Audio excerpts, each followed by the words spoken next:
Hey guys, ఇవాళ చిన్న mini బ్లాగ్తో వచ్చేసానమాట మీ ముందుకి. మన బెట్ట ఫిష్ అప్డేట్ అయితే ఇదనమాట. చాలా హెల్దీగా ఉంది, బాగా తిరుగుతుందనమాట. చిన్న పోట్ అయినా సరే ఎంత యాక్టివ్గా ఉందో మీరే చూడొచ్చు.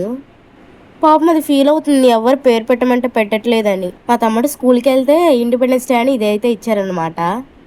మా మమ్మీ తిరుపతి వెళ్ళిందని చెప్పా కదా, నా కోసం ఈ కొరియన్ ఇయర్ రింగ్స్ అయితే తెచ్చారు. సో నేనైతే మీకోసం పెట్టుకొని చూపిస్తే ఎలా ఉన్నాయో. ఫస్ట్ వచ్చేసి ఇది పెట్టుకున్నాను అనమాట. సూపర్ లుక్ ఇచ్చింది, చాలా నచ్చింది నాకైతే. ఈ ట్యూలిప్ ఇయర్ రింగ్స్ నాకు చాలా నచ్చేసాయి. ఇంట్లో నేను ఒక్కదాన్నే ఉండి వీడియో తీసుకున్నాను అనమాట. నెక్స్ట్ ఇయర్ రింగ్స్ అయితే ఇవి కూడా బాగున్నాయి. నాకు ఈ బటర్ఫ్లై ఇయర్ రింగ్స్ కూడా చాలా నచ్చాయి. మా మమ్మీ పూజ కోసం స్వామివారి విగ్రహం కూడా తీసుకున్నారనమాట. ఫిల్టర్ పెడితే చూడండి ఎంత బాగుందో, నా ఫేస్ అదిరిపోలా. క్లైమేట్ అయితే సూపర్ ఉంది, నాకు బాగా నచ్చింది. మబ్బు పట్టింది అనమాట బాగా. నెక్స్ట్ అయితే అయిపోయింది వీడియో. సబ్స్క్రైబ్ చేయకుండా వెళ్ళిపోకండి, లైక్ కూడా కొట్టండి. బాయ్.